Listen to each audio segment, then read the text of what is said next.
Club for your coordination and hosting of this amazing event today. And of course, to all of you Rotarians in the audience, all of you involved with the four-way speech contest today and at the club level, thank you all for being here. And let's go.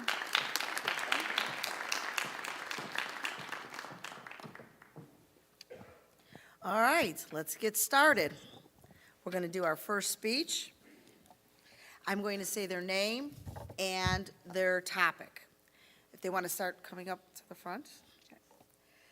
Speech number 1 is going to be Maya Nayar. Her topic, developing countries' lack of education.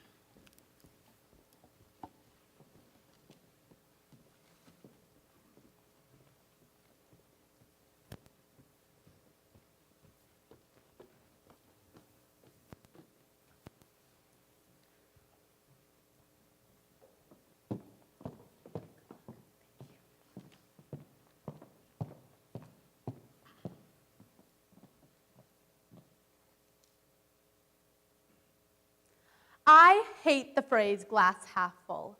It implies that we live in a world in which everyone's glass is either half full or half empty, and it's up to each individual to decide which to choose. But realistically, that is not true. Because how can a person's glass be half full when they are forced to go days upon days with a glass fully empty? We live in a world where education is mandatory, and because of this, teenagers all across America curse this rule. But we also live in a world where millions of teenagers fall into a vicious cycle of living by the penny because they were not given the proper education, healthcare, or safety to escape the conditions that they were born into. And that is obviously unfair. By using the four-way test, ways can be developed to help these developing countries. To answer the first question, is it the truth? We need to understand American teenagers. And I know, if I'm going to complain about American teenagers, then I must be the one teenager in America who loves school. Now, while my parents like to say that I fake being sick, to which I would vehemently disagree, I must begrudgingly admit that I may have done so on 1 or 2 occasions. In all honesty, my biggest stress right now is what college I get into. Not if I get into college, but what specific college my parents get to spend the price of a house on. But for children living in developing countries, college is out of the question. Zara, a 15-year-old girl living in Bulk, was forced to stop attending school after attacks on her neighborhood began. And while we sat here complaining about having to go to school, Zara begged her parents to let her go back, insisting that she would change to a school outside of their neighborhood in order to keep attending school. Since then, she has given up resisting and is now being forced back into the patriarchal world that she is hoping to escape. And that is the devastating truth. The Rotary test explains that the truth of the issue must first be identified. And the truth of the issue is, as the United Nations Educational, Scientific, and Cultural Organization writes, about 258 million children are out of school. That's 258 million children that will never escape the harsh environments that they were born into. Because once an individual is born into poverty, it's almost impossible to escape it. Therefore, we must answer the next question. Is it fair? Now, to that, I can confidently say that while it would be fair to solve this issue for all developing countries, this discrimination is dramatically unfair when it comes to the gender bias.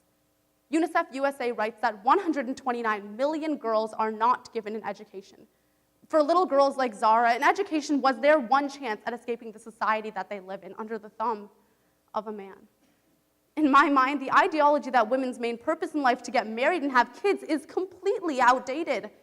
But for little girls living in developing countries, this is their reality. It's hard for us to imagine, for us to even empathize, because for so many of us, their struggles are completely out of the realm of anything that could ever affect us. But for change to be made, we must try to imagine. We must try to empathize, because for us to let millions of children live uneducated would be selfish. By supporting a greater cause, one in which we promote the national education of children, we promote a fair world where everyone is given the same opportunities that we have been given, answering the second question of the four-way test. The third question, about whether solving this issue promotes goodwill, can be answered by famous Pakistani activist Malala Yousafzai. Malala's story is one that many of these children can relate to.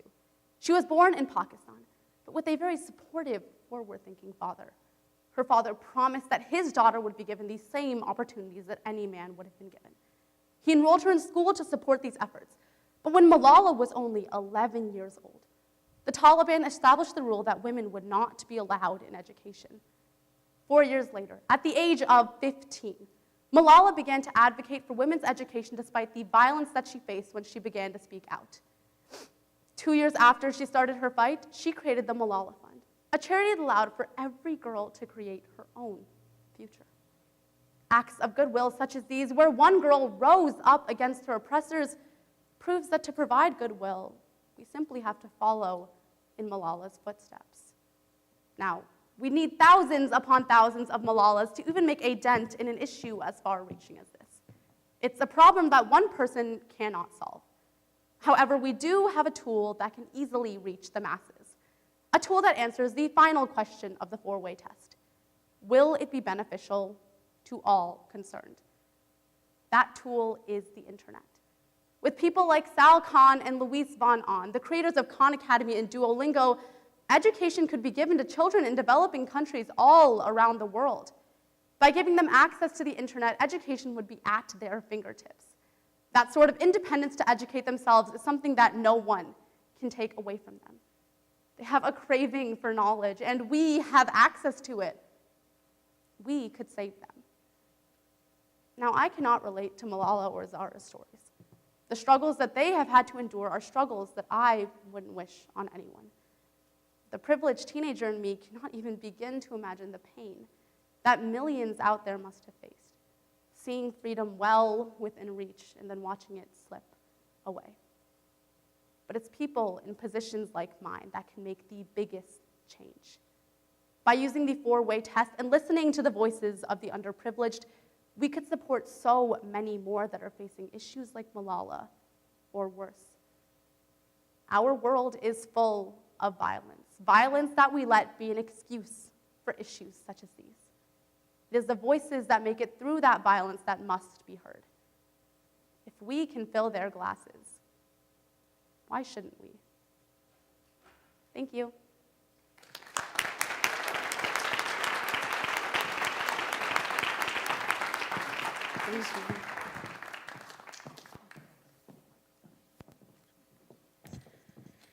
Okay, so last year I didn't know that I had to have talking points in between each of the speeches. So let's see, I talked about like my dog, my cat, I don't know what else I talked about. I think I talked about my family, which is quite entertaining at times. So this year I came more prepared. I'm thinking, okay, what can we talk about? Well, there's a lot of things we could talk about. So I figured, you know what, we're here as Rotarians, and there's a lot of people out there that don't know the history about Rotary. So I said, well, I'll do some research on myself, not on myself because that would be really boring, on Rotary, and so I'll give you some little tidbits here while we wait. So, unfortunately though, however, Governor Julie stole some of my facts, so now I'm going to really probably have to tell some stories about my family, but that's okay. All right, so what is Rotary International? Well, Rotary International is a global network of volunteer leaders dedicated to tackling the world's most humanitarian challenges. There are over 1.4 million members in more than 35,000 clubs across 200 countries and geographical areas. Now, I'm going to give you a little tidbits on some geographical areas.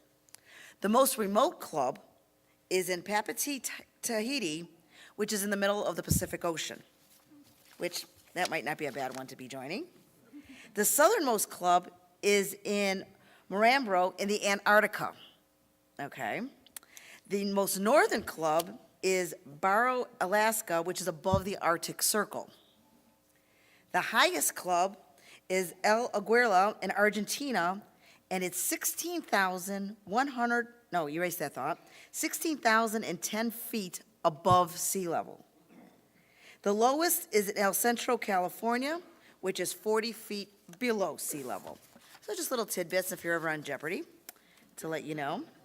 Let's see. At the core, Rotary is committed to promoting peace, fighting disease, providing clean water and sanitation, saving mothers and children, supporting education, growing local economies, and protecting the environment. Are we ready? Really? I got so much more facts. Okay. That is to be continued. All right. Number 2, Elizabeth Chen. Topic, dangers of personalized algorithms.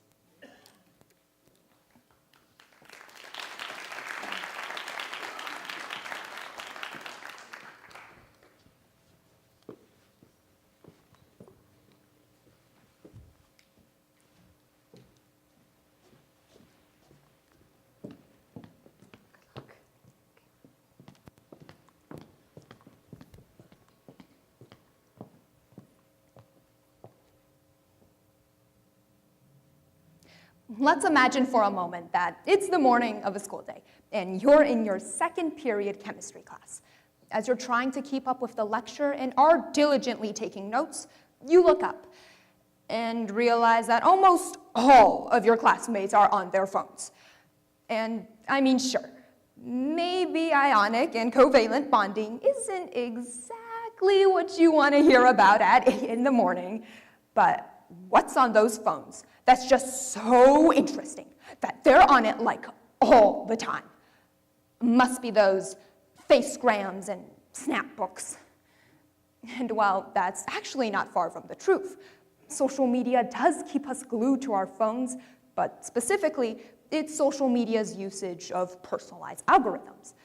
Through these algorithms, we are recommended what we like, and what we don't like is censored, meaning that atoms in the periodic table won't be showing up on your For You page anytime soon. Seems pretty great, right? Well, despite its convenience, personalized algorithms can pose some threats. What it does is it produces spaces with little to no opposition for users, and this lack of nuance can create an echo chamber. Such echo chambers can lead to a variety of issues, many of which may go unnoticed. So today, let's uncover the negative effects of personalized algorithms using the Rotary 4-way test. And hopefully by the end, we can find a way to alleviate them. First, is it the truth that personalized algorithms cause echo chambers? Yes. An echo chamber is defined by the Cambridge Dictionary as the situation in which people only hear opinions of one type, or opinions that are similar to their own. When your For You page is full of posts similar to what you have expressed you like, then an echo chamber is created. But this isn't always a bad thing, though. For example, if you love a certain TV show, then seeing posts about the latest episode or theories on the characters would probably make your day. This kind of personalization is one of the more harmless types. But unfortunately, not all forms are. In a discussion about online echo chambers, Harvard law professor Cass Sunstein identifies one particularly devastating effect as group polarization. He states that when you only listen to people who are like you, you'll likely become more confident, and possibly more extreme too. We become increasingly intolerant of the other side, as personalized algorithms limit information flow to only what we agree with. Social media is a defining part of our daily lives, and we are taking this practice of blocking out what we don't like into the real world. But it isn't fair to all concerned that we silence those who disagree with us without truly getting to know them. Judgment is passed and prejudice is enforced through our unwillingness to hear the other side. Friendships are in fact not bettered through this, and we lose meaningful connections as they get buried under trivial differences, and we are blinded by polarization. And it doesn't matter how small the issue may be.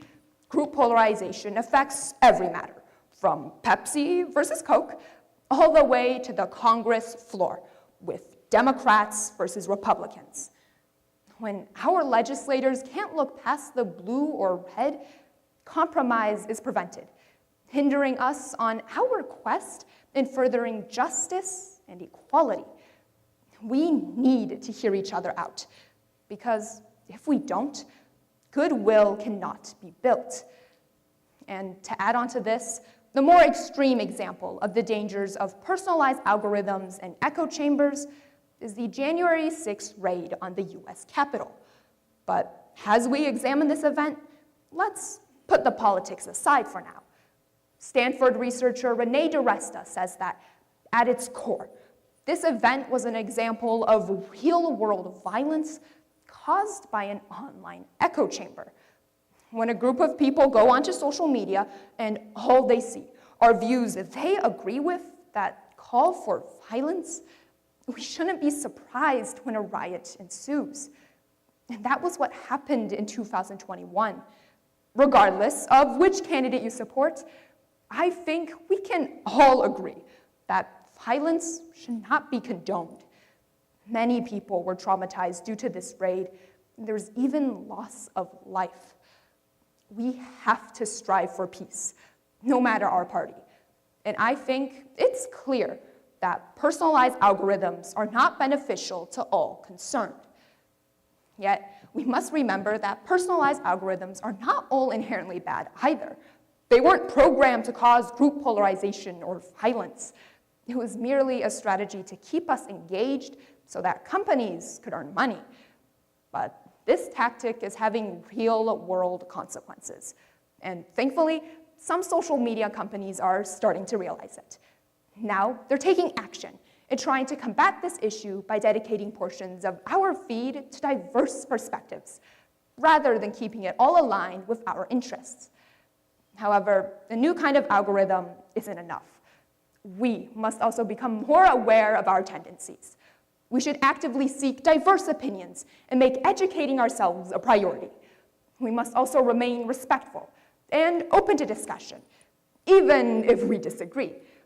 Sometimes we just have to step out of our comfort zones and embrace what we don't really like.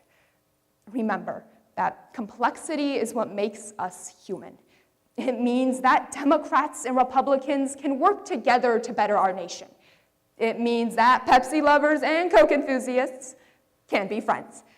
And it means that my classmates can finally put their phones down and pay attention to our chemistry lecture so we can all pass that upcoming test. Thank you.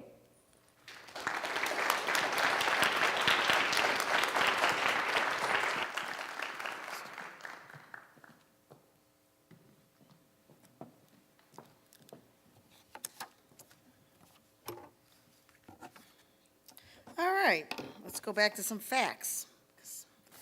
Not as interesting as some of these speeches, but still informative. Let's see. We know that the Rotary International operates under the guiding principles of service to others and promoting integrity and advanced world understanding, goodwill, peace, and service above all. And of course, the Rotary members adhere to the organization's ethical framework of what we are hearing about today. And if anybody would think that these 4 questions couldn't answer the most toughest and ethical questions that there are, let's listen to our kids talking right now, because it is truly, truly, truly amazing. Let's talk about the history of Rotary, because there's one little fact on here that just really kind of gets to me. We'll talk about that in a minute. It was founded back in February 23rd in 1905 in Chicago, Illinois by attorney Paul Harris. And what it was just a bunch of men just getting together, group of professionals with diverse backgrounds who could exchange ideas for meaningful, lifelong friendships. The second Rotary then, the idea kicked on so much that the second Rotary was established in San Francisco across the country in 1908. And then by 1912, and you think about this without social media and where we're at, by 1912, it was in 6 continents already. So from 1905 to 1912, it expanded that much. So the idea of Rotary and the idea of getting together with diverse backgrounds of businessmen talking, and building of friendships really adhere to a lot of people. Over time, the Rotary's vision reached all over the country, as I had mentioned before. However, women weren't invited into the Rotary until 19, what would you think, 39, 49, 69, 79, 89, 1989. And the thought was, well, yeah, things have changed since 1905. Really? Has it? So in 1989, women came into the Rotary and have established themselves as Rotarians and have taken probably the biggest growth from 1989 to where it is now. So and by the way, back in the day, a female Rotarian who was not a Rotarian, because you weren't allowed to be a Rotarian until 1989, were called Rotary-Anns. Okay. Or Rotary spouses. I guess that was a good. I thought that fact just blew me away. All right, are we ready? We're ready. All righty. Our third speaker, thank you for coming up front. That was very nice, okay. Our third speaker is Leo Sejara, and his topic is going to be artificial intelligence.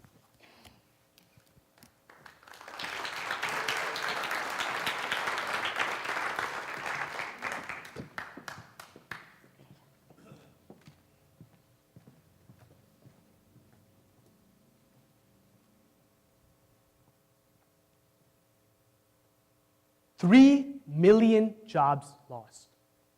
450,000 companies shut down. 6,500 data breaches. All because of one advancement in technology: artificial intelligence. Now, let me take a step back. How many of you here are concerned about what I just said? It's a powerful statement, isn't it? It's enough for someone to completely switch perspectives and question the role of AI in today's society. But ladies and gentlemen, here's the catch. That statement was completely false. In fact, it took me 6, maybe 7 seconds to come up with. This moment right here exemplifies a crucial issue in today's society: the role of misinformation. If I brought out a product to you right now that was developed by artificial intelligence, I'm sure it would have raised some hesitation. And that is how society reacts to the advancing artificial intelligence. It's a reaction completely fueled by false information and surface-level reasoning. And that's what I'm here to solve today, using the Rotary Club's 4-way test. Is it the truth? Is it fair to all concerned? Will it build goodwill and better friendships? And is it beneficial to all concerned? Now, to contradict my false statement earlier, here's a true one. AI is an idea, and it's an idea worth investing in. Yes, it's a simple claim, but it's the truth. And let me tell you why. Back in the late 1990s, there were 2 individuals, Larry and Sergey. Now, Larry and Sergey were remarkably bright, and they had a vision to develop a software application that harnesses the world's data onto one platform and make it accessible to all.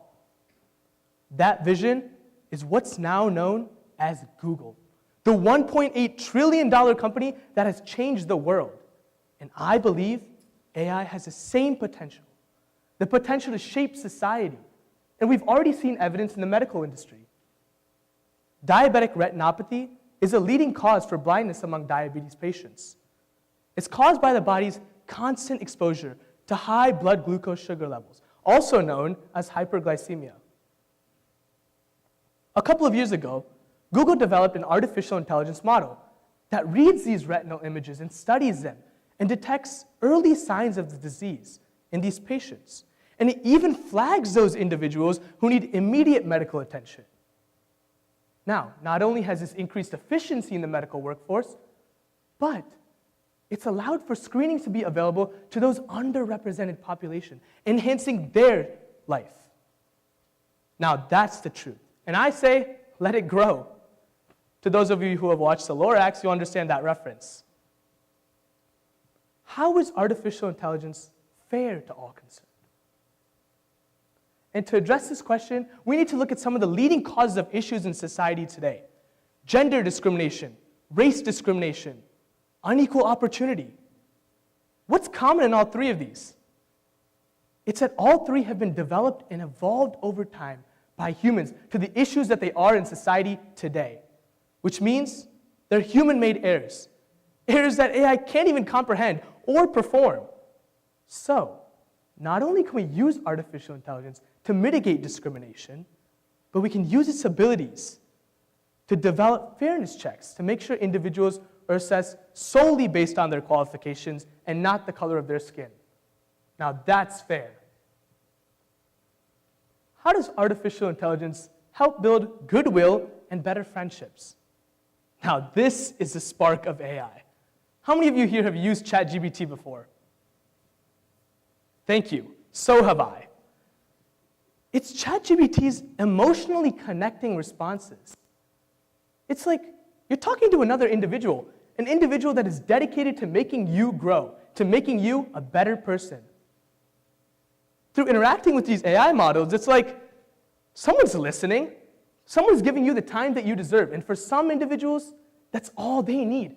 All they need to go, get a head start in life, meet new people, form new connections.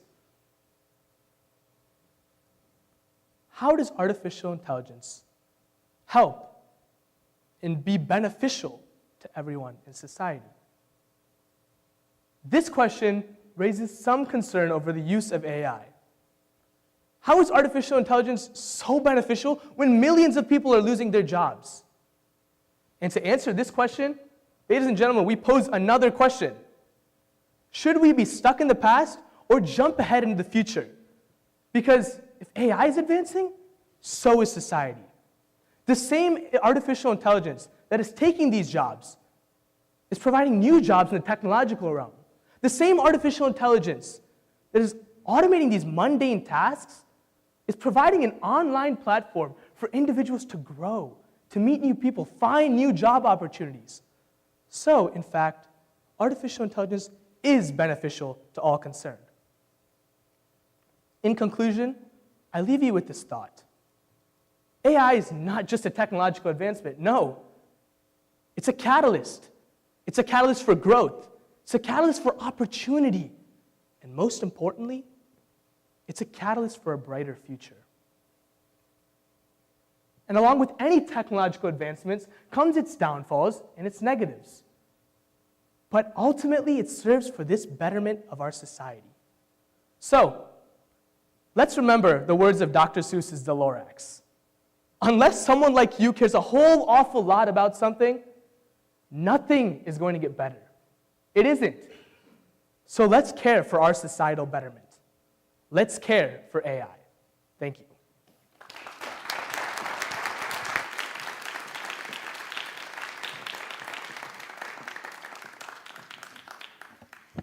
Yeah, I'm not going to lie, I used AI for this.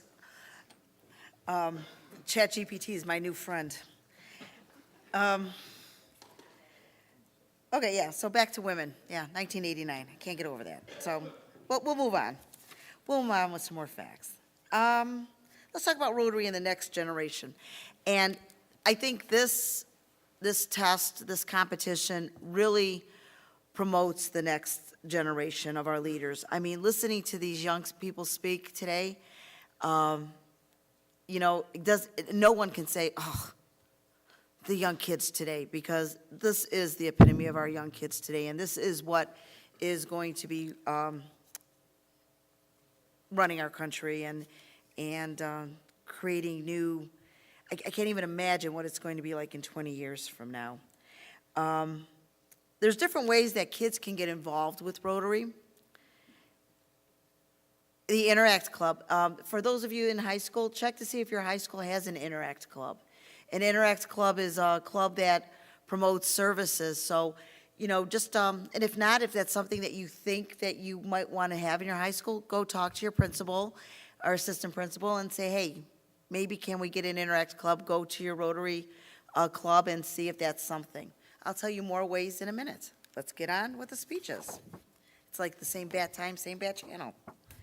Number 4, Ellie Coleman, mitigating the harm of fast fashion.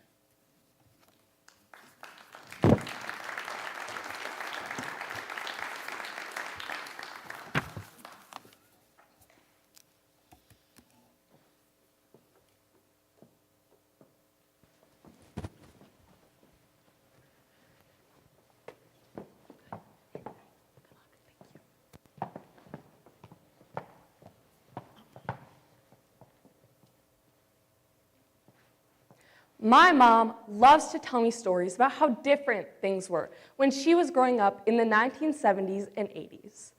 Obviously, there was no internet, no social media, and apparently no school buses because she had to walk to school uphill both ways. Okay, so that last one wasn't true.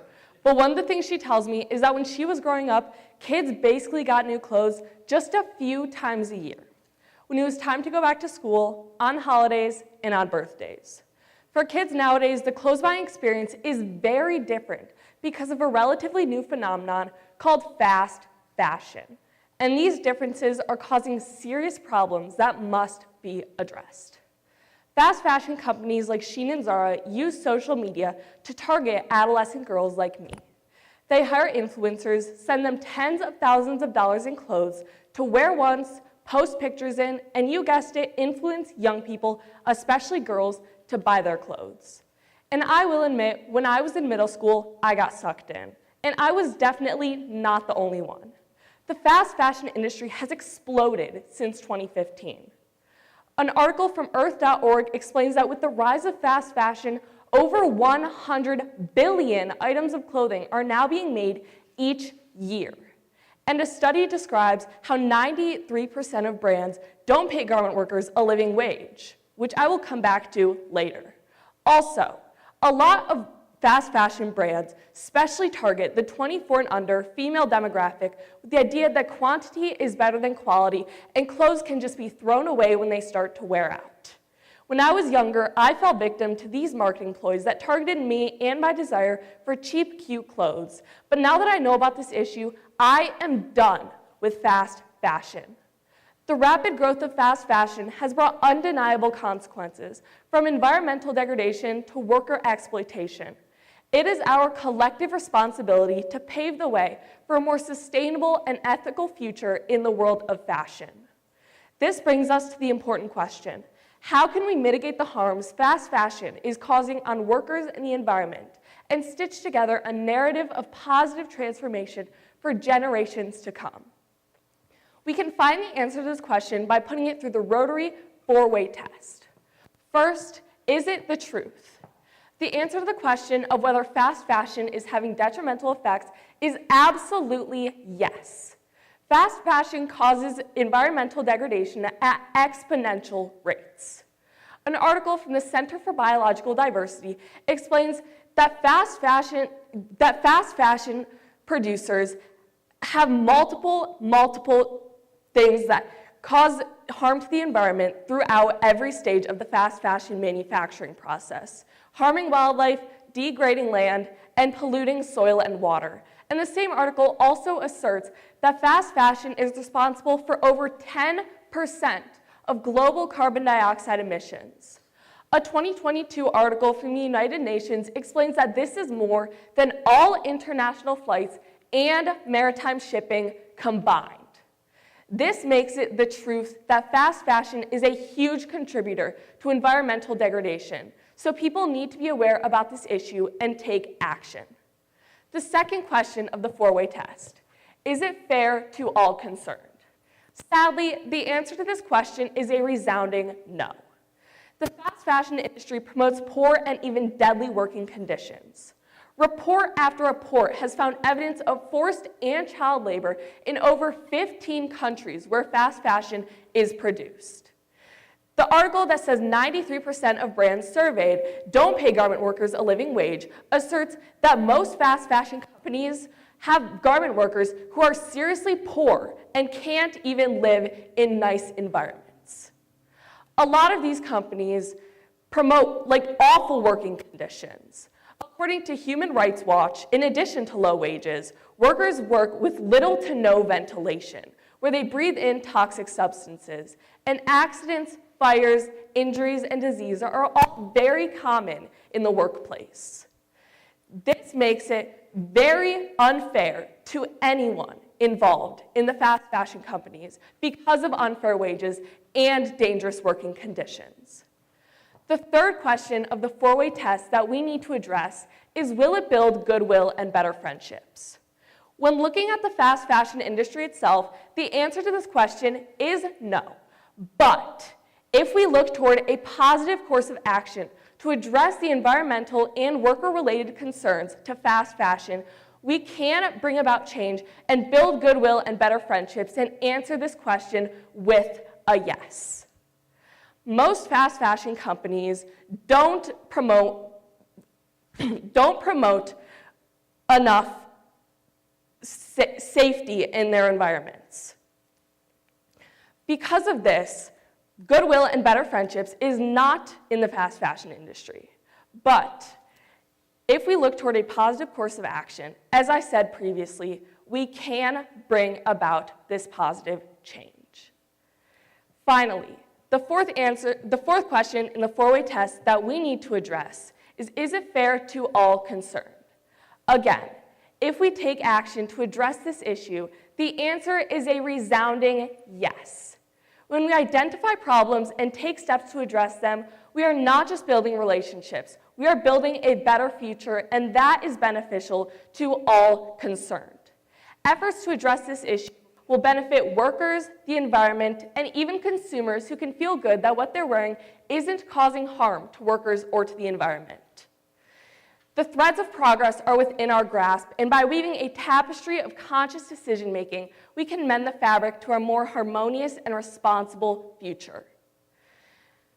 This brings us back to the important question: how can we mitigate the harms caused by fast fashion and stitch together a narrative of positive transformation for generations to come?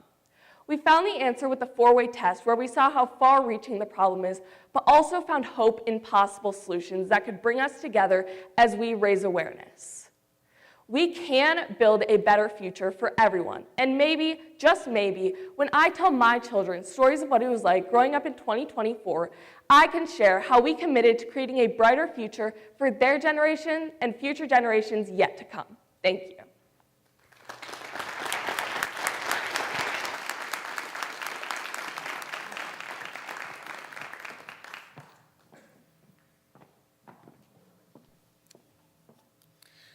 All right, I don't know about you, but I did walk uphill twice a day with my lunch buckets banging against my leg. In a school, really, honestly, back in the school, just to digress for a second, girls weren't allowed to wear pants. So that was back in the 70s. Okay, I'm going back to 1989 with the Rotarians just allowing women in. But back in the 70s, and it was a public school, and we were not allowed to wear pants. We had to wear our skirts and like our jeans underneath them and take the jeans off when we got to school and put them, and I mean, then I went to the neighboring district, which was a little bit more progressive, and they were like, oh yeah, you can wear pants. I was like, oh my God, look at us, go. All right. Other ways that kids can get involved. There's a club, it's called the Rotary Youth Leadership Awards, it's the RYLA, and that's an intensive leadership experience for young people who want to learn new skills, build their confidence, and have fun. This is, somebody can get nominated through their Rotary Club, so if that's something that you think as a young person would like to do, again, talk to your Rotary Club and see how they go about picking who goes to the RYLA. Another thing that Rotary does, which I didn't realize until last year, is that they have a huge youth exchange program with people all over the countries. And it could be anywhere that you're there for the whole school year or for short periods of month. So if you're interested in being a host family, or if it's something that you think that you might like to do, again, talk to your Rotary Club. All right, let's talk to number 5 now. We have Caitlin Gardner, social media's negative effects.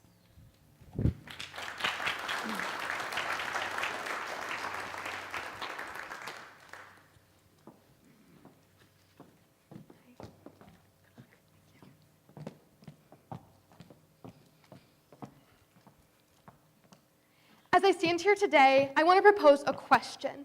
That if something hurt us, then why would we continue to do it? 46% of adolescents aged 14 to 17 said that social media made them feel worse about themselves. Yet 95% of us are still afraid to just press delete. I've always believed that in order to know something, you must experience it. And today I want to tell you about my story, because social media consumed me and it changed my life. At the end of 2023, I found myself on the receiving end of hate comments. People making fun of the way I looked and what I wore, and even my family, and it broke me.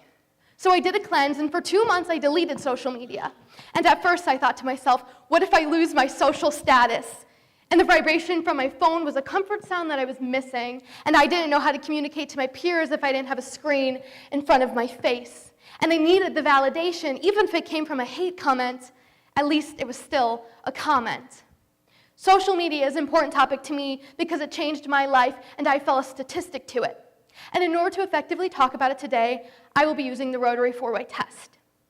Is it the truth? Is social media real? Is everything we say on the internet factual? No, social media is not real. It's a lie, and it's the biggest scam that we all have fallen for. Social media creates a false narrative that's filled with misinformation that targets tweens and teens because we have young and vulnerable minds. On social media, you can be anyone you want to be. You can live in bright, sunny California when you actually live in cold, rainy Ohio. And you can be 16 with a driver's license when you're actually 13 and have no idea what side the gas pedal's on. See, on social media, you can be anyone you want to be, but so can everybody else. Social media doesn't create authenticity, it takes from it by making every single individual the same. And these influencers that we look up to so much because they have the perfect backdrop and the room that just never seems to get messy is only showing you a small portion of reality. And I know I'll go on vacation and I'll take a million pictures, and through all those pictures, I find one good one, and that picture becomes my cover. Tweens and teens are constantly taught to cover for our truth. Because on social media, I look like the perfect girl with it all together, and there's no flaw in sight. But in reality, I've never felt more empty and more alone. And see, I follow these ways in these social media, and that is what it has done, and that is what it has produced on me. And so that is not the truth, because social media didn't teach me confidence, but it did teach me how to glamorize disordered eating, and it did teach me how to find every flaw or imperfection that I may have, and it showed me a world of young girls just like me. And so no, that's not the truth. Social media isn't real. Is it fair to all concerned?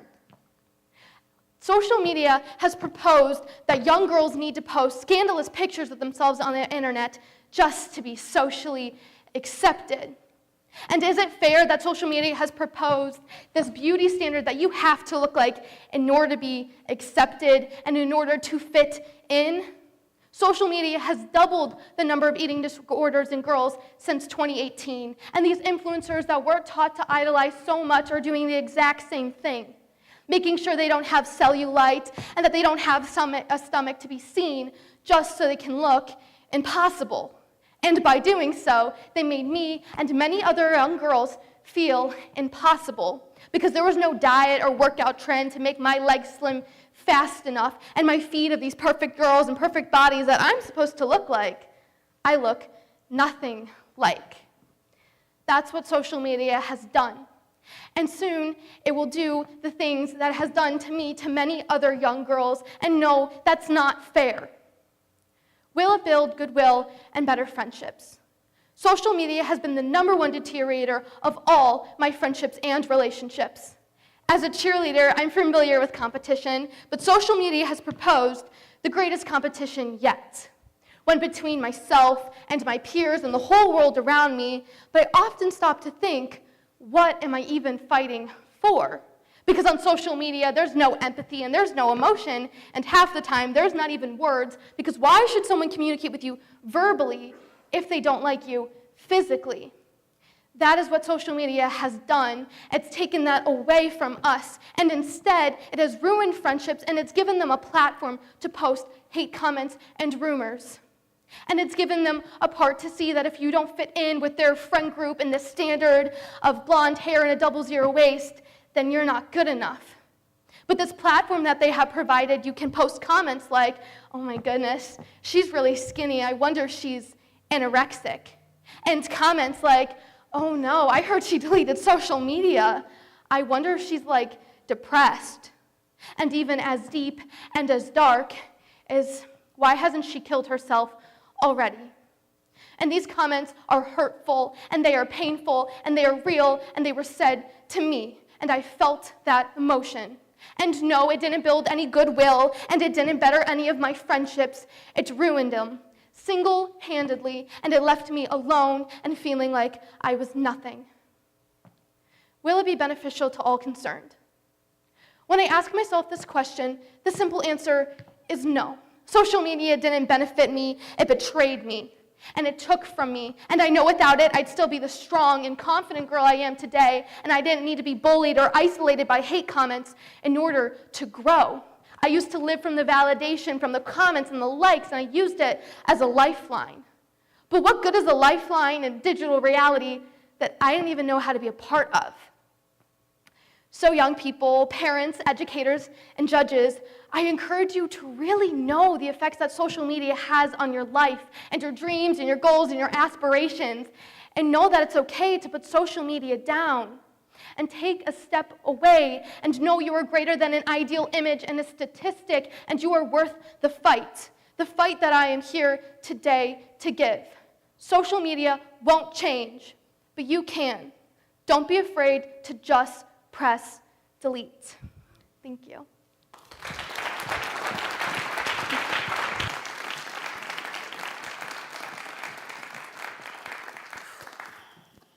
Man, I am glad I am not a judge.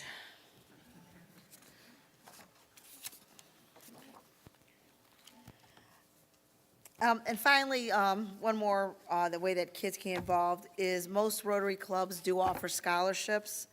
So the kids who are looking for scholarships for schools, again, talk to your counselors, see if there's a Rotary scholarship out there for you, and hopefully, apply for it and win that. I think that's probably all the facts I have on Rotary. The only other thing is, if you want to join Rotary, go to the Rotary website, look to see where there's a club available near you. You don't have to join right away. You can participate in some of the service projects that they might do, go to a couple meetings, see if it's the right fit for you. Rotary meetings happen all the time. There's some in the mornings. There's some, ours meets in the afternoon on Thursdays. There's some that I think, meet after work. So look to see, some are totally online. So I'm sure there's a Rotary club out there for you somewhere. So just take a look-see and see if you are a good choice for it. All right, are we ready? All right, let's go with number 6, Kaya Calderhead, and her debate is on debate.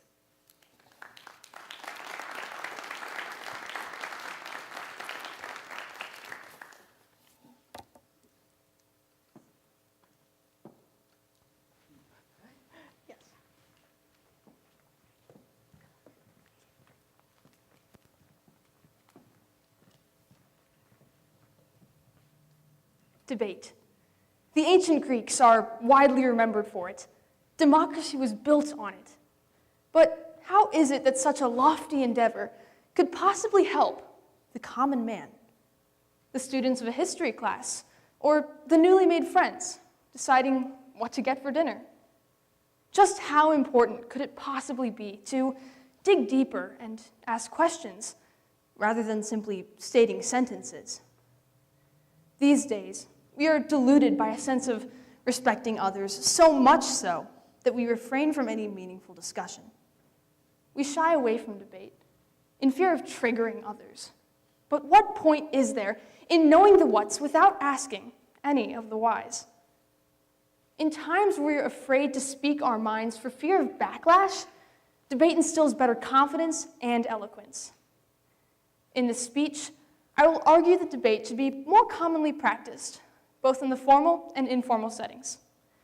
And now, let's put debate to the four-way test. Firstly, is it the truth? How is it that we find the truth, but through argument, through discussion, through debate? The purpose of any debate is to ask questions and find truth hidden within issues that we may better understand the world we live in and the people around us. Debate is a device to know and perpetuate the truth. It does not act solely as some mechanism of persuasion, though it can, and indeed often does serve as one, but rather as a means to see all sides of any given topic, with the goal of understanding and of working towards the greater good. It is not some forceful inquisition of opinions, and it is not reserved for any one people group. Throughout history, debate has served to advance many nations, evident in ancient Greece's rhetoricians, Europe's various changes during the Renaissance, and within our very own Constitution, the result of debate between Alexander Hamilton and Thomas Jefferson. Secondly, is it fair to all concerned? Nowadays, it's all too common that this term fairness denotes at least some acknowledgement of subjective truths. But should this really be the case? There is further fairness to be found, I would assert, in a society which can base itself on more solid grounds than these subjective truths. Debate provides room to delve deep into uncomfortable topics. It provides space to dissect all sides of an issue in order to establish common ground. In a society which fosters non-competitive debate, both on the formal and casual scale, everyone is able to make contributions. The opinions of all can be better heard and better understood, and places which truly do require some agreement to disagree may be identified and surmounted. Furthermore, the participant providing an opinion may better understand his or her own position with all of its nuances. The listener, too, receives fair and multifaceted information, which accurately represents all sides of any argument. Everyone has an equal opportunity and responsibility to perceive and respond to the truth. Will debate build goodwill and better friendships? How is it that we make friends in the first place, but by expressing our opinions and comparing them with those of another, whether they be so slight as the weather or as fundamental as religion? Can a true, long-lasting friendship be built on flattery and supposed good feels alone? More and more, the value of true friendship has been lost. Many struggle to make friends in a world which tells us that friendships are simply here to make us happy. How then can we remedy this issue? Debate. Through debate, we can build meaningful relationships which constitute mutual growth, empathy, and communication skills. Debate, rather than simply being about winning some argument, oftentimes aims to find common ground between two seemingly wholly opposed positions. Good friends ought to look out for one another. Iron sharpens iron. In a debate setting, one learns to consider and build upon his own arguments when his friend, or in this case, his opponent, points out its flaws. A key element of growth is addressing these flaws, which is often best achieved through means of constructive criticism, which is, in turn, effectively gained through conversations, that is, debates, such as these. And finally, will debate be beneficial for all concerned? In a day and age where people really don't take the time to look around them and question the world they live in, debate tills the ground for growing the mind and for broadening one's perspectives. Again, even being able to listen to debate provides the general public with solid, traceable information, which is severely lacking in news outlets of the day. Participating in and listening to debates grows better thinkers, better voters, better citizens. After all, it is debate which most quickly teaches the skill of logic, a vastly crucial one which is regrettably all too absent from society today, and it is that same logic which develops into critical thinking. With a critically thinking populace, we may begin to confront serious issues for which understanding the opposition is necessary. Complex issues require deep and critical thinking. If we cannot pass on debate and it dies so with it dies understanding, unity, ever sought for in vain by the world. Without debate, definite truths may be lost forever, and the confusions of this world will only continue to perpetuate. Thank you.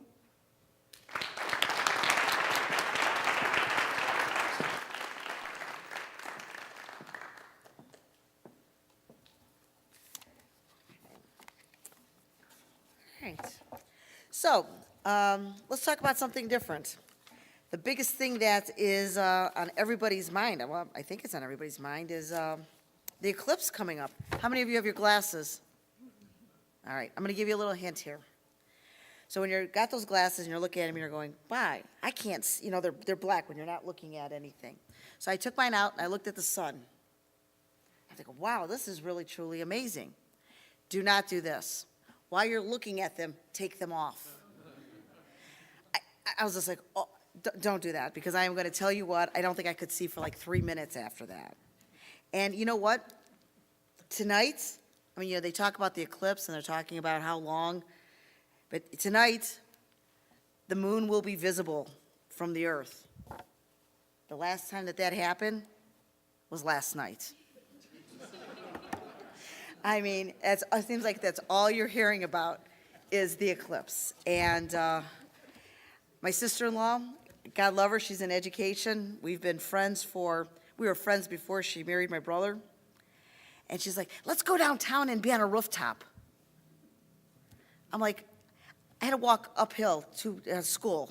I'm not going into a rooftop, please. I wasn't allowed to wear pants. I am not going to a rooftop with a bunch of 20-year-olds to look at an eclipse for that long of a time. No. I'll sit in my backyard and be just fine with that. All right, let's go with number 7. Zoe Lefevre, book banning.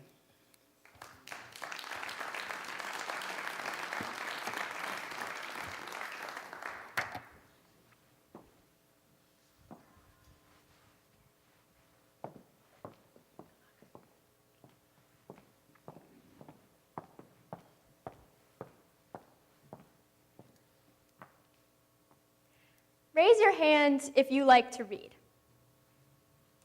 I love reading. I love books, articles, short stories, poems, you name it. Reading is a way for me to learn about different cultures, places, peoples, and to learn to empathize with situations that I may not understand.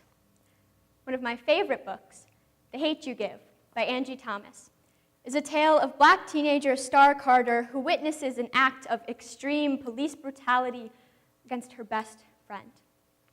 As someone who can't easily relate, this story opened my eyes to the cruel discrimination faced by so many today.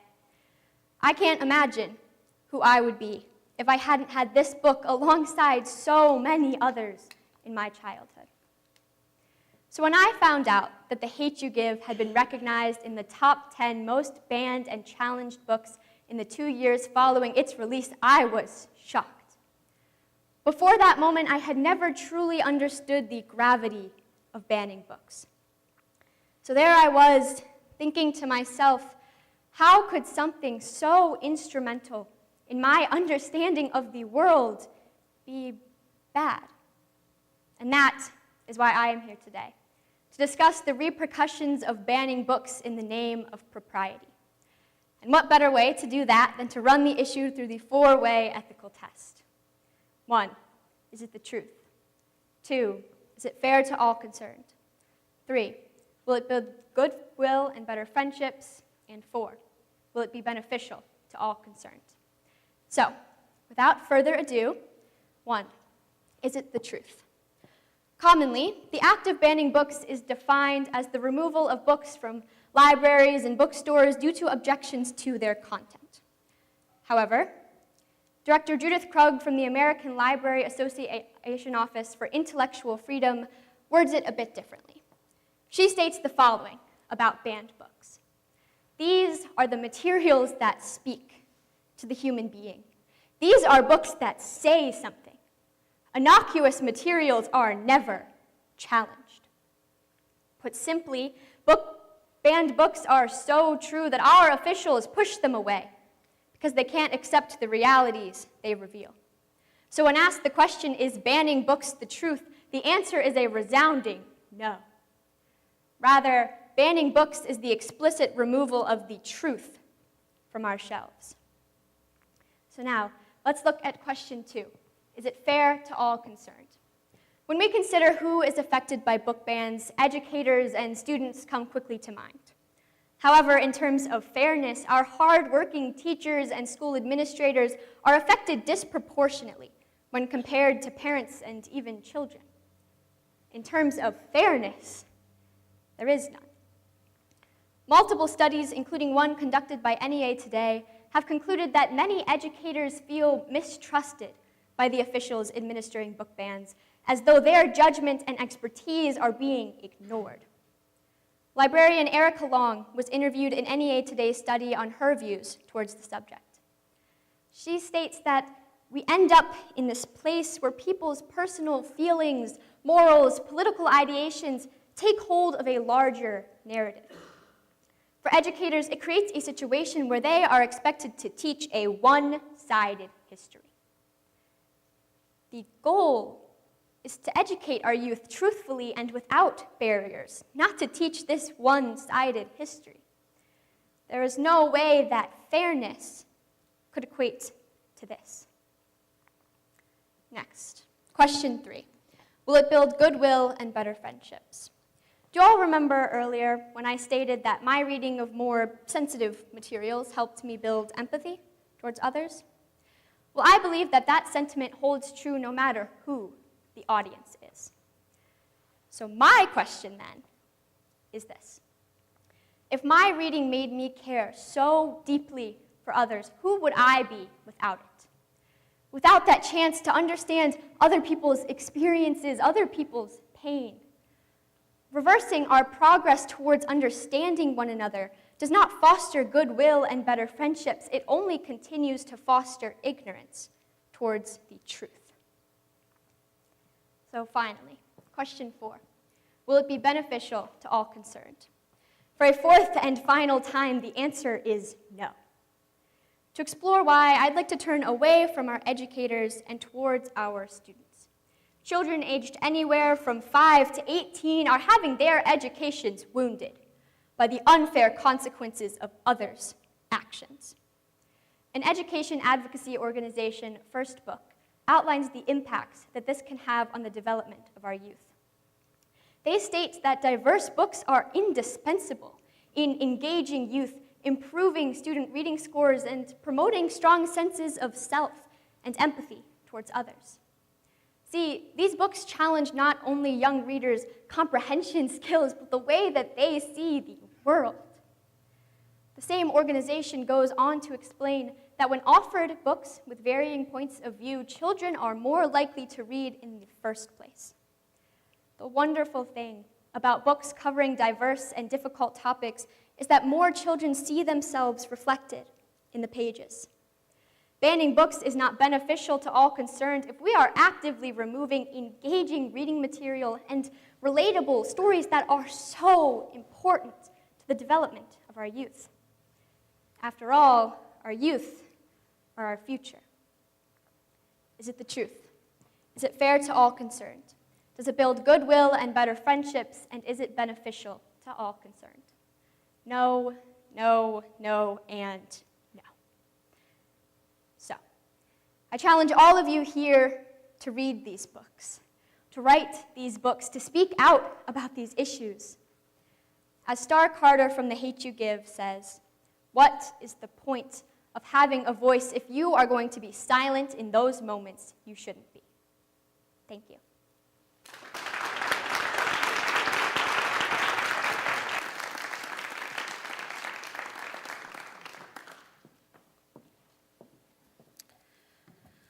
Again, just wow. So let's talk a little bit. Let's see, we talked about the eclipse, we talked about Rotarians, we talked about women joining in 1989. Let's talk about firsts. I did something for the first time ever. Hard to believe in my many, many, many, many years on this earth, but I had never, ever been to Disney World or Disneyland believe it or not. So, I have a pretty big birthday coming up this year. So my daughter, who lives in California, says, hey, let's go to Disneyland. I said, okay, I've never been, let's go to Disneyland. So we're sitting in Disneyland, and we're at our first ride. And I said to her, I said, hey, listen, I'll go on any ride, any ride. I go, but I really don't want to go on that demon drop thing, the one that goes up and down. I said, you know, your Uncle Frank went on it, and he got sick, and he didn't feel right afterwards, and I go, I really don't want to go on it. She's like, don't worry, Mom, we won't go on it. I said, okay, fine. So we're standing in line, and we're talking. We get to the ride, and sit down, and I said, oh, by the way, what ride is this? She said, oh, it's the demon drop one. I said, are you kidding me? I said, what are you thinking, all right? So I don't know if you've ever been on the one, it's the one in Disneyland, it's the Gardens of the Galaxy, it goes up and down, you know, your stomach goes to your toes, comes out of your mouth, goes back down to your toes. We're done with it. I look over and I says, oh my goodness gracious me, is it over? She goes, yeah, it's over. Poof, we go back up. I wanted to kill her. I'm thinking, oh my, so that was a first for me. She says, let's go do it again. I said, yeah, okay, yeah, let's get right on that, baby. All right, let's get to our next contestant. Number 8, Joshua Jordan, Political Party Discord.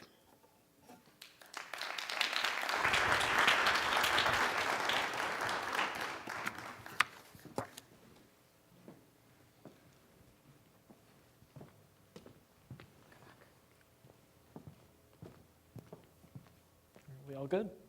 All right. On September 17th, 1796, George Washington issued his final address to the nation as president, in which he stated that the alternate domination of one faction over another, sharpened by the spirit of revenge natural to party dissension, which in different ages and countries has perpetrated the most horrid enormities, is itself a frightful despotism. Washington spoke on many issues facing the nation in his farewell address. However, I think the most important, and certainly the most relevant today, were his dire warnings on the nature of political parties. So what did we do in the face of the president's grave concerns? We gave him a big old round of applause for his speech, sent him off to Mount Vernon, and did exactly what he told us not to do. Now it seems as though America is on the precipice of disaster, not at the hands of political parties themselves, but as a result of the hatred and partisan animosity that has arisen within them. Today, I will be putting political polarization to the 4-way test. And in the end, I intend to look at some ways that we, as individuals, can help to solve this problem. So let's begin. First, is it the truth? Well, it's certainly the truth that we, as a nation, are at one of our most divided points in history. Indeed, the Pew Research Center finds that Democrats and Republicans are further apart ideologically today than at any other point in the past 50 years. But what isn't the truth is the messages being promoted through the misinformation and disinformation that has arisen as a result of this division. A Statista survey conducted in January found that over 1/3 of respondents said they had seen some sort of misleading information regarding this year's election in the past week. As we continue to drift apart as a nation, we become trapped in our own echo chambers of misinformation. And the truth gets drowned out. But then, is it fair to all concerned? I think it's safe to say that democracy is the fairest form of government that exists today. One of the people, by the people, for the people, in which every single person gets their vote. Unfortunately, political polarization is one of the greatest threats democracy faces. As the Carnegie Endowment for International Peace explains, polarization harms healthy discourse and instead turns democratic states into battlegrounds for power struggle, thus undermining the democratic process. If democracy fails, fairness becomes all but impossible to achieve. Next, does it build goodwill and better friendships? Absolutely not. In fact, goodwill between political parties is at an all-time low, with the Pew Research Center finding that the percentage of people who would describe the other side as, say, immoral, for instance, has increased dramatically in recent years. In 2016, it was 23% of Democrats and 32% of Republicans. Now the numbers are 63% and 72% for Democrats and Republicans, respectively. I ask you, how are we supposed to build better friendships when well over 50% of people on both sides assume those who hold beliefs different from their own are immoral? So no, political polarization does not build goodwill or better friendships. And finally, is it beneficial to all concerned? Let me ask you this. Has anything I've said thus far sounded beneficial to you? No. This division does nothing but create extremism, misinformation, and ill will within our country's borders. And the inefficiencies it's produced are clear to see, with our government having shut down 14 times since 1980. Divided, no one benefits. But I would be remiss to simply tell you what's wrong with our nation without providing some sort of solution. So allow me to do that now. When we encounter an opposing viewpoint, our first inclination is to react with anger or spite, to write off that opinion as ill-informed or even stupid. Trust me, I've been there. But if you want to help solve the problem of polarization, then you need to fight this initial urge and do 3 things instead: understand, relate, and separate. Let me tell you a story about what each of those things mean and how I came up with them. First, understand. I participate in my school's speech and debate program, and I do debate competitively. Every 2 months, we get a new topic to discuss. And while I often have my own opinions on these topics, in debate, you have to argue for both sides, meaning I've had to learn to research, construct arguments for, and passionately defend positions that I don't even agree with. And while I've never come out of a topic with a different opinion on something, I've come out of every topic with a much greater understanding for why the other side believes what they do, and a much greater appreciation for how complex the issue truly is. When we can understand where someone is coming from and why they believe what they do, even if we don't agree with it, it paves the way to meaningful and respectful discussion. Second is relate. Something unique about the type of debate I do, that being Lincoln-Douglas debate, is the value. A value is essentially what your side is trying to achieve, what the end goal is. And while sometimes you and your opponent will have a different value, you'll find that surprisingly often, both sides will be trying to achieve the same thing. The same is true outside of debate. You'll find that more often than not, you and the person you disagree with both want the same thing in the end. You'll find you have far more in common than you originally expected. And when you can relate to someone in this way and look past your differences, paves the way to goodwill that could not have existed before. And finally, separate. In debate, it's understood that how someone debates in a round has little to do with who they are as a person. I found the same is true with political affiliations. Some of my best friends are people with whom I can agree on nothing politically, but we're still friends because political affiliations have little to do with somebody's personality or how they are as a person. When we're able to separate what we think about someone's beliefs from what we think about them, it paves the way to connections and friendships you may previously have never thought possible. So I challenge you, next time you encounter an opposing viewpoint, rather than give in to those initial feelings of anger or frustration, try to understand where they're coming from and why they believe what they do, separate what you think of their beliefs from what you think of them as a person, and relate to them in some way on a deeper level. I truly believe that if everyone could do this, it would be the first step to closing the rift and healing this wound in our society. I began the speech with a quote. Let me end it with another, this time from Martin Luther King Jr. Darkness cannot drive out darkness. Only light can do that. Hate cannot drive out hate. Only love can do that. Thank you.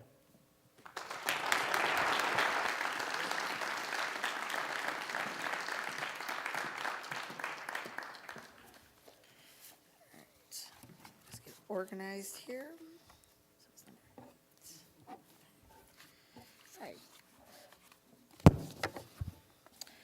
All right, let's see, what else can we talk about? Because that's all I had. The weather, hopefully it's gonna get warm soon enough. I heard it's supposed to be nice for the eclipse, where we could see the moon, which we saw yesterday, and we're gonna see tomorrow. I hope it doesn't rain, and I will not be on a rooftop, just so you know. You know, my favorite thing was in the weather, when I was looking at AccuWeather, they said, oh, and it will get a couple degrees cooler during the eclipse. No, duh. Again, I want to have a job like that where I could just make statements and people say, wow, that person's really smart.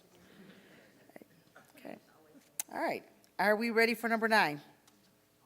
Almost. Oh, gosh. Oh, goodness gracious me.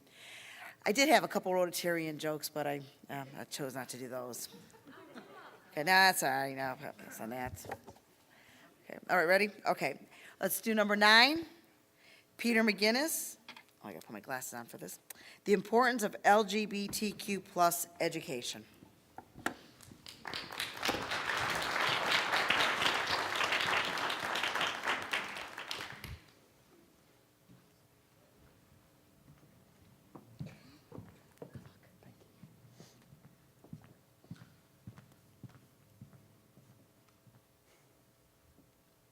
Gay. I was 9 years old, sitting alone in row 6 of a cold yellow school bus, when I first heard that word echoing from the seats behind me.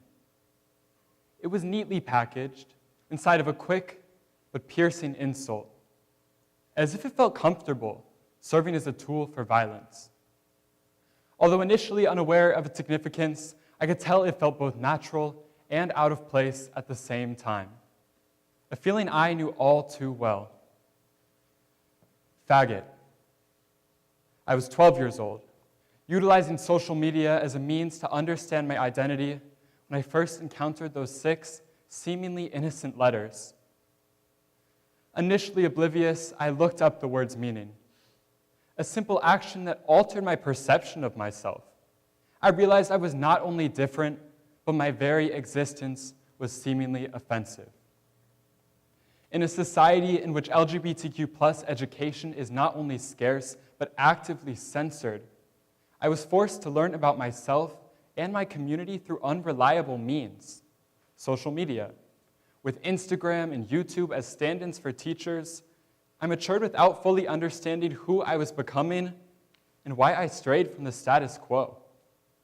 But I was not and am not alone. In 2011, California became the first state to enact legislation requiring the implementation of LGBTQ plus inclusive education into state curricula. However, in the 13 years since, only 5 other states have followed suit. While that slight progress is inspiring, many other states are deliberately censoring this education. Most notably, Florida's Parental Rights in Education Bill, more commonly known as the Don't Say Gay Bill, which only a minority of Floridians support, prohibits classroom discussion regarding sexual orientation or gender identity through the 12th grade. And since that legislation, 30 similar anti-LGBTQ plus education laws have been passed in 16 states. As I said, deliberately censored. So what do I propose? The implementation of LGBTQ plus inclusive education into national curricula. But what does that mean? Many believe that this more inclusive education would result in primary school students learning about complex theory or detailed sexual education, but that is simply not the case. Instead, as teacher Sarah Springer states, primary school students might learn that families come in all shapes and sizes, and as they progress through middle school and beyond, they might learn about prominent LGBTQ plus figures, gaining insight into the challenges the community had to overcome to get to where it is today. So with that example in mind, let's walk together through the Rotary 4-way test. First, is it the truth? Well, drawing from personal experience, if I had learned about my community through school rather than through unreliable means like social media, I would have learned that I wasn't abnormal. I would have felt seen, heard, and understood. But it's not just my personal experience. According to the American Bar Association, LGBTQ plus inclusive education promotes a positive school environment and student well-being for all. So yes, it's the truth. Second, is it fair to all concerns? Of course it is. With 20.8% of Generation Z self-identifying as LGBTQ plus inclusive education would directly benefit 1 in 5 of our nation's students without harming the other 4. Well, yes, some benefit directly more than others. I argue that it is imperative that all students receive this education because, like I mentioned, it would yield a positive school environment for all. Third, will it bring goodwill and better friendships? Let's look at the stats. According to the same American Bar Association study I mentioned earlier, a positive school environment for LGBTQ+ students increases academic motivation and decreases feelings of sadness, disconnectedness, and even suicidal ideation. In fact, these indicators saw a drastic reduction when LGBTQ+ students felt as safe at school as their straight cisgender peers. And finally, is it beneficial to all concerned? Well, I already mentioned that LGBTQ+ inclusive education would promote a positive school environment for all, but let me now give you an example. While writing this speech, I spoke to a friend of mine, Matt, who lives in the United Kingdom and identifies as straight. At school in the UK, Matt was able to receive LGBTQ+ inclusive education from a young age. And he told me that not only has this education not negatively impacted him in any way, but it made him, quote, more aware and welcoming of his peers. While Matt embodies just one example of the benefits of this education, thousands of others exist. But my goal is to change that number from thousands to tens of millions. So now that we've walked through the Rotary four-way test, I'd like to share one final example. At the beginning of this speech, I mentioned a couple of my many encounters with LGBTQ+ targeted hate speech. But let me now talk about the impacts of those remarks. 3 years ago this month, I attempted to take my life. And the self-hatred I internalized from those who had bullied me for my sexual orientation played a role in my choice to attempt. After a stay in the psych ward, I was sent to California to a residential rehabilitation center for 65 days, where I met other LGBTQ+ kids just like me. It was at rehab that I realized I wasn't abnormal. It was at rehab that I realized I wasn't weird. It was at rehab that I realized my worth. But I should have learned that from school. So now, as you consider your stance on implementing LGBTQ+ inclusive education into national curricula, I urge you to think of the approximately 15 million American LGBTQ+ students who face bullying just for being themselves. I urge you to think of the students who long for representation. I urge you to think of me. Thank you.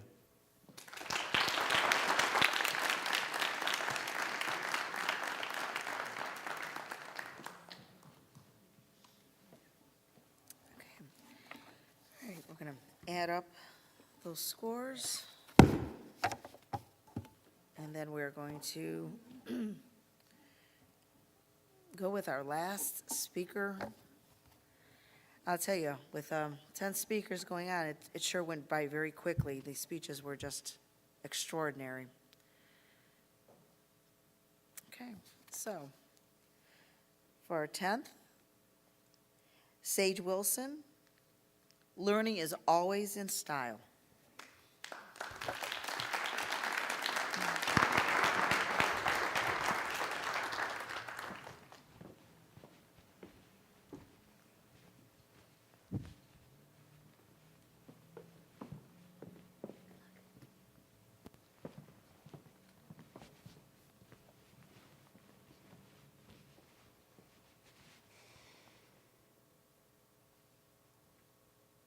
All right.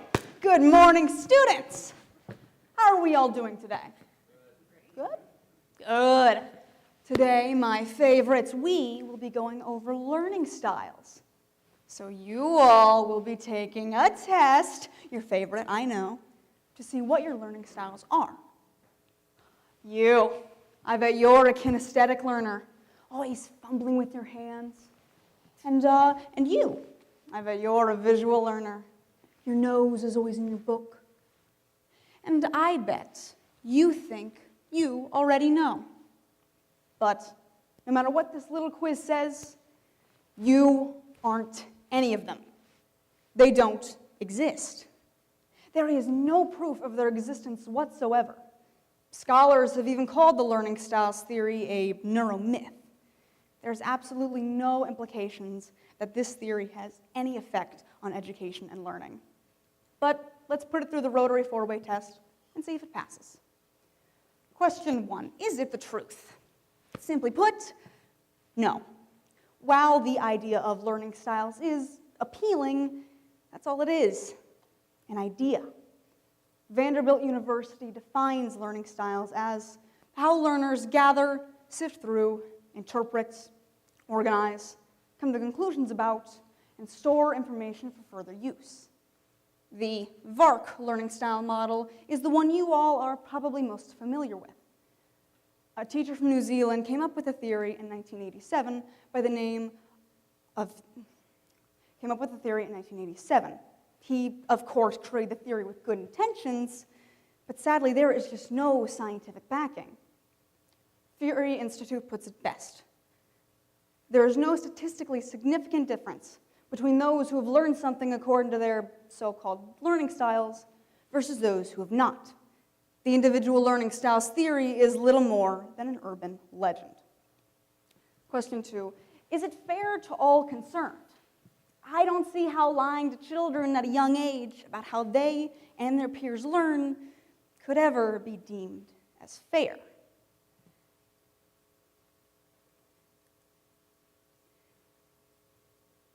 We want to put people into these satisfying categories that just don't exist. The evidence is out there.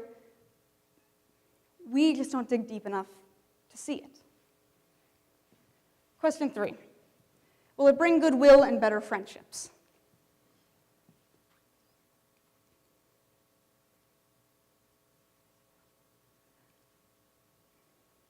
May I sit down?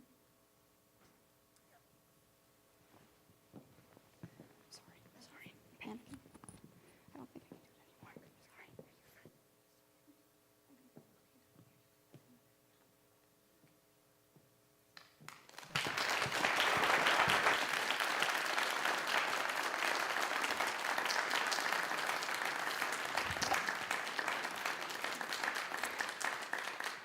All right. What we'll do now is we'll give the judges a couple minutes to add up the scores. They're going to go over into the secret corner under the dome of silence for you Get Smart fans. No. That was the only F I got in college, was singing. But I do have a question for you.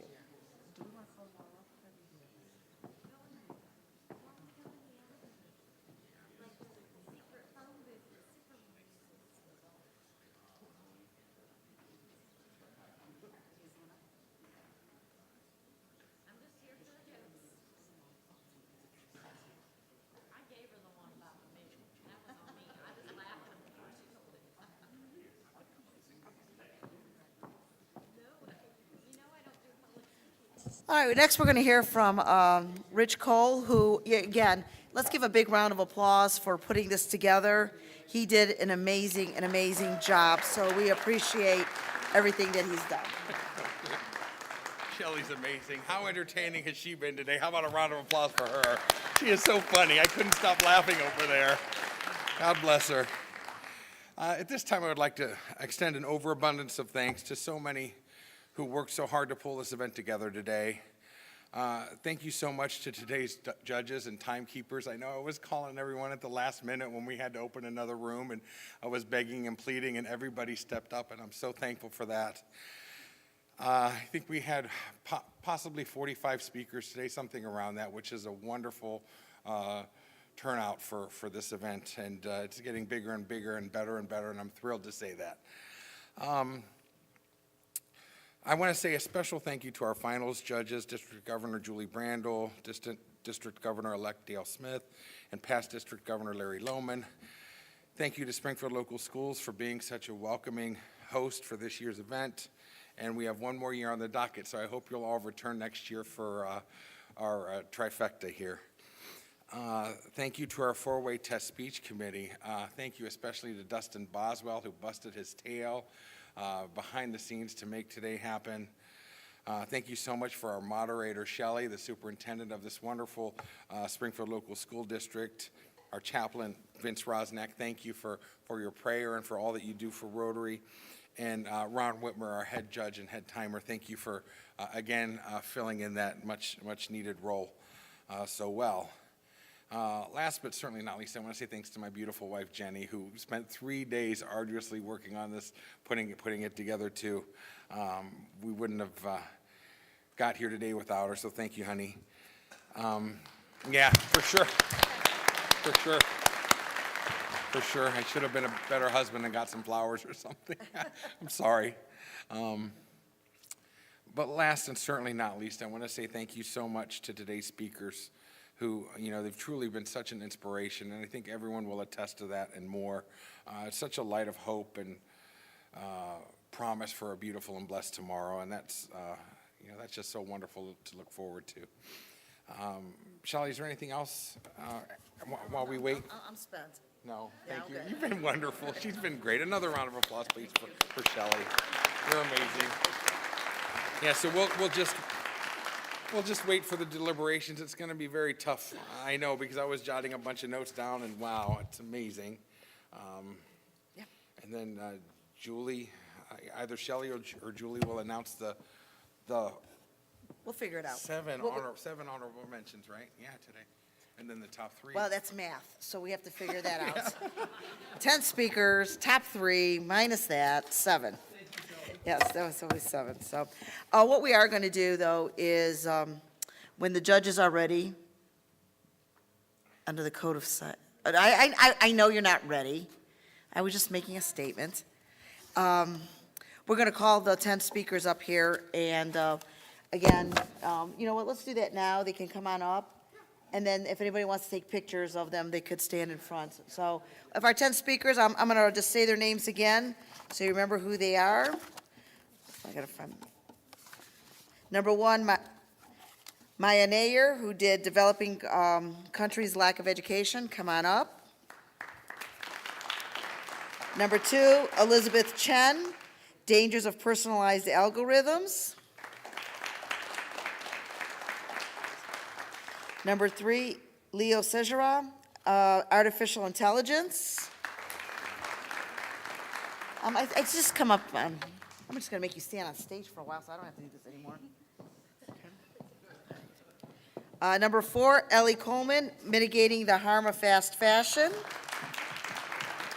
Number 5, Caitlin Gardner, Social Media's Negative Effects.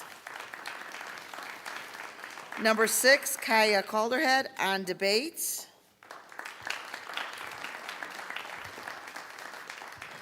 Number 7, Zoe Lefebvre, Book Banning.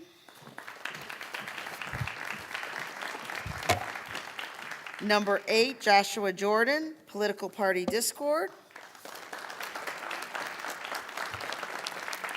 Number 9, Peter McGinnis, the importance of LGBTQ plus education. And Sage Wilson, if you want to come on up too. Learning is always in style. All right. If family members want to take pictures, now would be a good time to come up and take some pictures for them. Get in there, Sage. All right. Then I'm just going to make you stand underneath the hot lights until they're ready.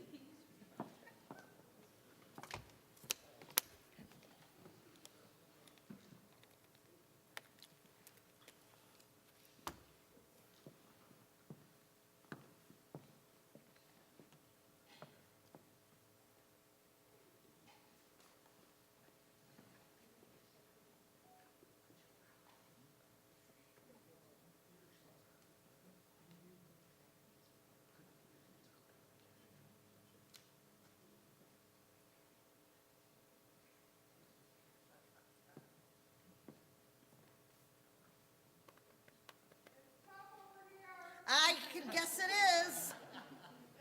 That's all right, I'll do a dance or something. Not. Yeah, okay, yeah, no. But what we will do, I wonder if I can do this. I guess I can. Let's do this. Let's ask, tell us your name, what grade you're at, and what school you're at. Sage Wilson. I'm a senior from Norton High School. Okay, what are your plans after school? I'm going to go to Stark State for 2 years to get an associate's in biology, and then probably move over to Kent since they've got some good botany and conservation programs there. Awesomeness. My name is Peter McGinnis. I'm a senior at Western Reserve Academy. And what are you going to do after? I'm going to go to Stanford University and study psychology. Awesome. I'm Joshua Jordan. I'm a sophomore at Stillman Falls High School. Okay. And what is your goals for after high school? Afterwards, I'm going to go to whichever college will give me a big enough scholarship. Then I'm probably going to double major in biology and computer science and go into a bioinformatics field. Wow, that's fantastic. By the way, I never even took my SATs or ACTs. Okay. I'm Zoe Lefebvre. I'm a freshman at Kenston High School. Okay, and what is your plans after high school? Well, Get through high school, how's that? yeah, Okay. we'll start with that. All right, that sounds good. My name is Kaya Calderhead. I am a sophomore at Westside Christian Academy, and I have a lot of interests, so I have no idea at the moment. That's quite all right. Hi, I'm Caitlin Gardner. I go to North Ridgeville High School. Great. Oh, I'm a sophomore. Any thoughts about what you're going to do after school? I'm not for sure at college, but I want to major in biology and hope to be a clinical geneticist. That's pretty cool. Okay. I'm Ellie Coleman. I'm a freshman. I go to Menor High School. Thoughts? I really want to be a lawyer. Oh, wow, that's pretty awesome. Okay. Hi, I'm Leonel Sesaraj. I'm a senior at Aurora High School. Okay, you know my question. Why? My plans after graduation is to major in computer engineering with a concentration in artificial intelligence at Purdue University. Awesome. Good, pass it along. That's good. Hi, my name is Elizabeth Chen. I'm a sophomore at Berea Midpark High School, and I'm still sort of deciding, but I think probably business, and I'd like to go to graduate school too. Nice. Hi, I'm Maya Nair. I'm a junior at Solon High School. And for after high school, I have I don't know, maybe pre-law, business, or psychology. I really have no clue. There's nothing wrong with that. That is awesome. Let's give them another big round of applause. All right. I see the judges are back.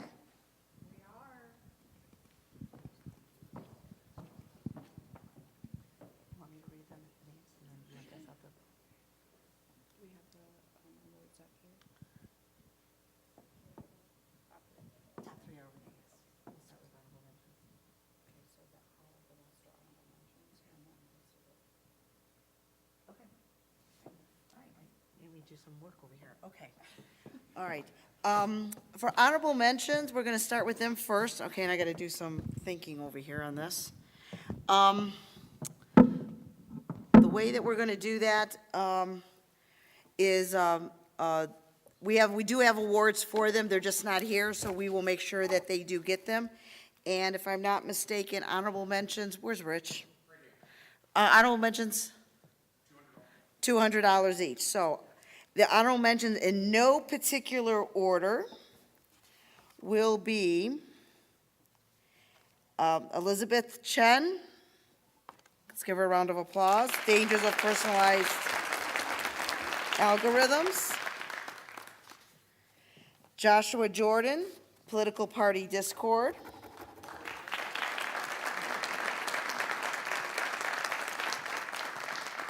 Kaya Calderhead on debates.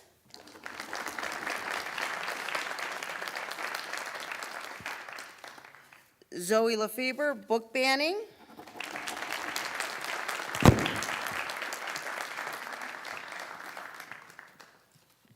Ellie Coleman, mitigating the harm of fast fashion.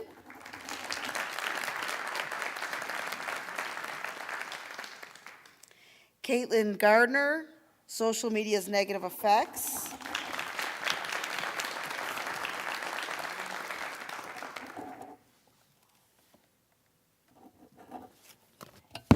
Whoops. Wow, that was really rude.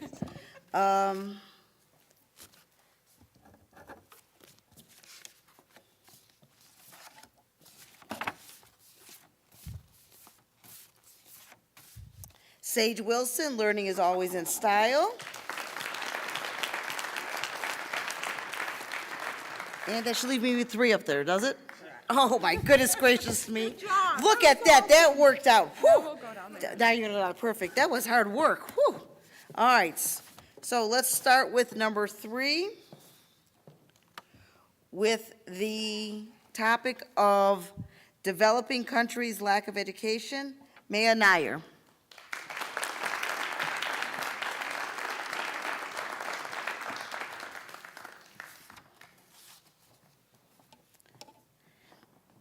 Number 2, now I wish I had some music to play. With the topic of artificial intelligence, Leo Sejera.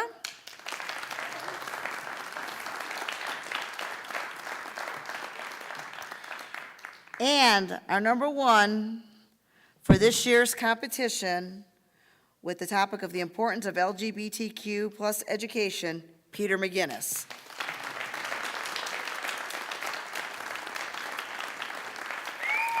Let's give everybody a big round of applause. Thank you. The prizes,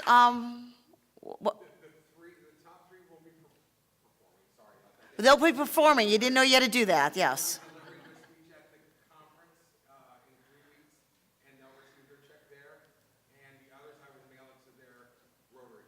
Awesomeness. All right, good idea. Thank you. All right, again, thank you everybody for coming. One more round of applause, and enjoy the rest of your Saturday and your weekend and the eclipse.